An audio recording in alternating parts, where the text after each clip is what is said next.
نوشتم من از مینا ناراحتم. زبان آموز میگه چی شده رضا؟ انگلیسیشو بگو، همه رو بلدی، فقط ناراحت میشه upset خودت بلدی. برو. من چی میشه؟ I باریکلا هستم. am ناراحت.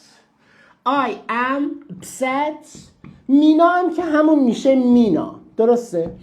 ببینم این جمله درسته؟ این ازه چی شد؟ از الان داری به من میگی I'm upset. بگو I'm upset. الان داری به من میگی from مینا. نه؟ یه عدتون هم دارید میگید of مینا. من فهمیدم of. نه؟ افتضاحه. حالا چرا؟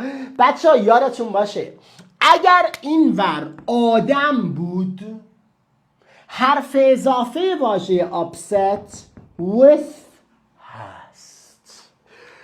شو الان اینو خودت بگو. الان به من بگو من از تو ناراحتم. برو.